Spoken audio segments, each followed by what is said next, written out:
Selamat datang di channel Investor Covid. Di video kali ini saya akan membahas beberapa fakta menarik dari saham CPIN atau PT Charon Pokpen Indonesia Tbk.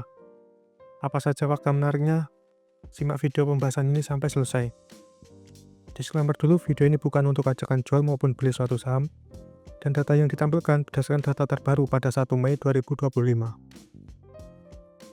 Sebelum ke pembahasan, kita kenalan dulu dengan PT Charon Pokpen Indonesia Tbk atau CPIN ini. CPIN merupakan salah satu perusahaan yang bergerak di bidang agribisnis, mulai dari pakan ternak, ayam pedaging, hingga makanan olahan. Produk pakan ternak CPIN meliputi pakan ternak ayam pedaging, ayam petelur, dan pakan ternak lainnya, seperti itik, ayam kampung, burung puyuh, babi, dan sapi.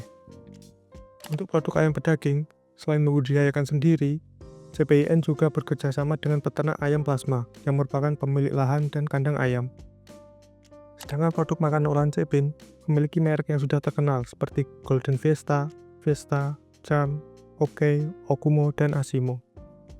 Selain itu, CPIN juga memiliki produk DOC atau anak ayam usia sehari yang dijual pada peternak untuk dibudidayakan. CPIN didirikan pada 7 Januari 1972, yang berarti sudah lebih dari 53 tahun yang lalu, dengan nama PT Charon Pokpen Indonesia Animal Feed Mill Co. Limited. CPIN melakukan IPO dan melantai di bursa pada tanggal 18 Maret 1991, dan saat ini memiliki market cap sebesar 77,5 triliun.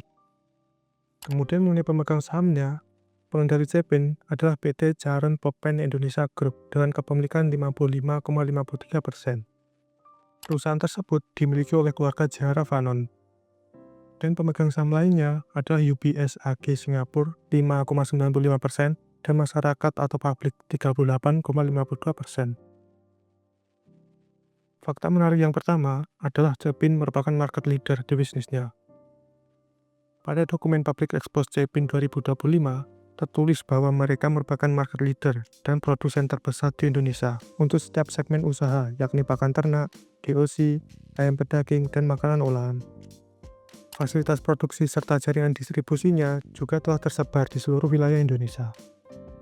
Dan pada annual report CPIN 2024, bagian aspek pemasaran, pangsa pasar untuk produk daging ayam olahan CPIN sebesar 47%.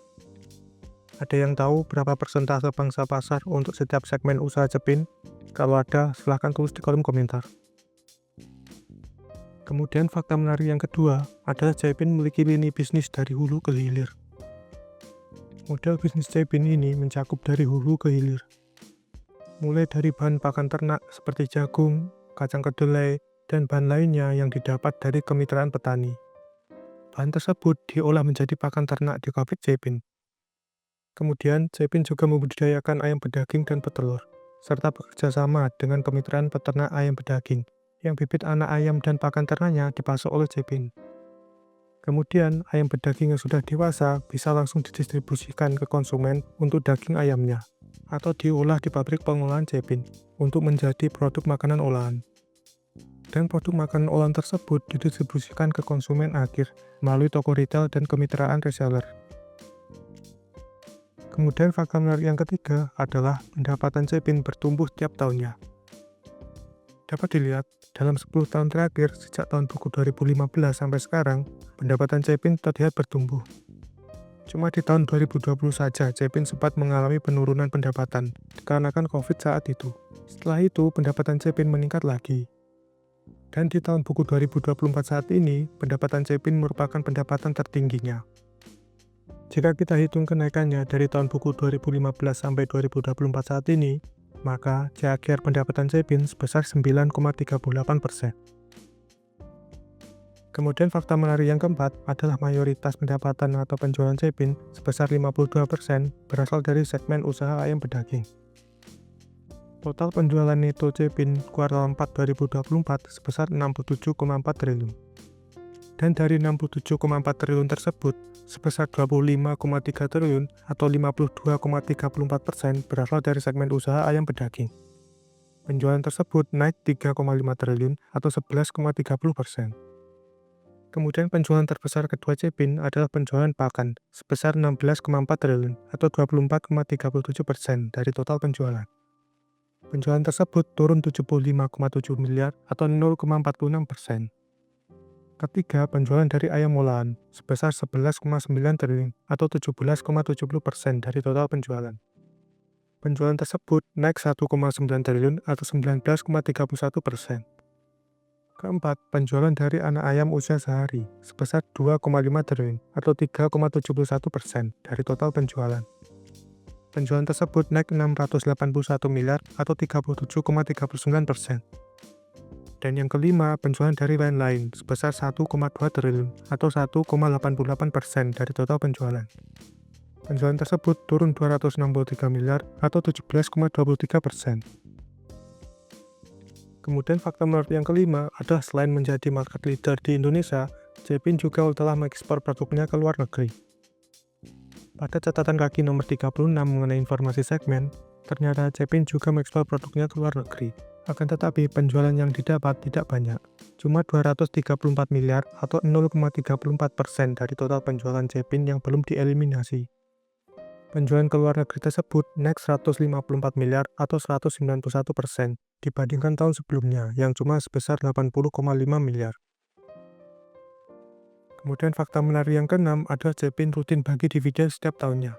Tapi, berdasarkan data di Stockbit, Cepin rutin bahkan dividen setiap tahunnya, sejak tahun buku 2009 sampai sekarang. Cuma di tahun buku 2022 saja, Cepin tidak bayarkan dividen. Pada risalah RUU PST Cepin 22 Mei 2023, menjelaskan bahwa laba bersih tahun buku 2022 dimasukkan seluruhnya sebagai laba ditahan, sehingga perseroan tidak bayarkan dividen. Ada yang penasaran kenapa sebelumnya saya bilang tapi? Cepin rutin bagi dividen, tapi yang saya maksud sebelumnya adalah tapi dividen rate-nya bisa dibilang kecil. Kita ambil contoh dividen setahun terakhir. Pada tahun buku 2023, Cepin bagian dividen 2 kali dengan total DPS atau dividen per share sebesar Rp130. Dan kita ambil contoh harga sahamnya di range saat sebelum pembagian interim sampai setelah pembagian finalnya, yakni di awal bulan Oktober 2023 sampai dengan akhir Juni 2024. Maka harga saat itu berkisar Rp4.400 sampai dengan Rp5.800. Kemudian jika kita jumlahkan kedua variabel tersebut, maka dividen Cepin untuk tahun buku 2023 sebesar 2,24% sampai dengan 2,95%. Dari contoh tersebut, maka bisa dibilang saham Cepin ini kurang cocok bagi investor yang mementingkan dividen untuk berinvestasi, karena dividen yield-nya yang terbilang kecil. Kemudian yang ketujuh atau yang terakhir adalah rencana bisnis Cepin di tahun 2025.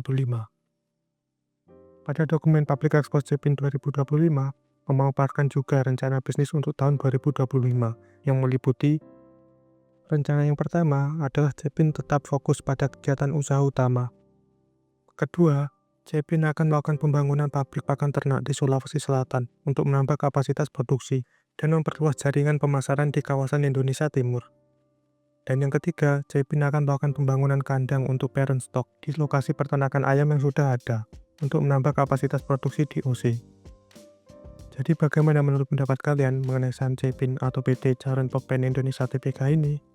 Silahkan tulis pendapat kalian di kolom komentar. Mungkin sekian mengenai pembahasan saham Cepin. Semoga menambah insight atau wawasan baru mengenai saham ini. Silahkan berdiskusi di kolom komentar atau request pembahasan saham di video selanjutnya. Oke, sampai jumpa lagi di video selanjutnya.